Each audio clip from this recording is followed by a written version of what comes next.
लातूर जिल्ह्यातील लेणापूर तालुक्यातील बावची इथल्या मुलींच्या शासकीय निवासी शाळेतून एक धक्कादायक प्रकार समोर आला। निवासी शाळेतील आजारी विद्यार्थिनींना चक्क सुरक्षा रक्षकाकडून औषधं दिली जात आहेत। शाळेत डॉक्टर किंवा परिचारिकाच उपलब्ध नसल्याचं समोर आलंय। धक्कादायक म्हणजे शाळेत बसवण्यात आलेलं फायर सेफ्टी देखील मुदतपाय झाले।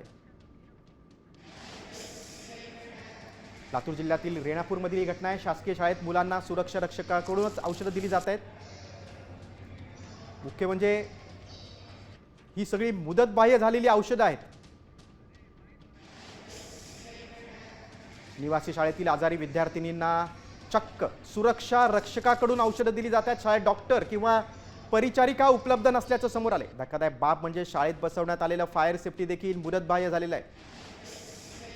बघा, याचा आढावा घेतला आमचे प्रतिनिधी संदीप भोसले यांनी।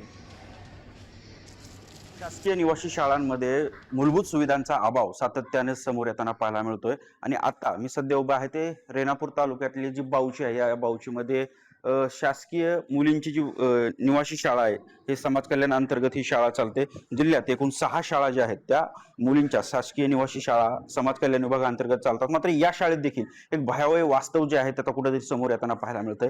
खरं म्हणजे कालच अमरावती या ठिकाणी शासकीय रुग्णालयाला आग लागून 3 नवजात बालकांचा मृत्यू झाला आणि त्यानंतर सगळ्या गोष्टी ज्या आहेत ते समोर येताना सुरू झाल्या। अशीच काहीची परिस्थिती या शासकीय निवासी शाळेमध्ये देखील आहे। खरं म्हणजे फायर सेफ्टी सिलेंडर बसवले एप्रिल 2026, म्हणजे साधारणतः 4 महिने उलटून गेले, तरी देखील हा सिलेंडर जो आहे तो बदललेला नाही। सगळे सिलेंडर जे आहेत ते कालबाह्य होऊन गेलेले आहेत, मुदतबाह्य होऊन गेलेले आहेत, तरी देखील या सिलेंडरची काळजी किंवा या ठिकाणचे कर्मचारी किंवा या ठिकाणचं प्रशासन हे बदलताना पाहायला मिळत नाही। आणि दुर्दैवाची बाब म्हणजे हे प्रथमोपचार पेटी म्हणून आहे, हे देण्यासाठी या ठिकाणी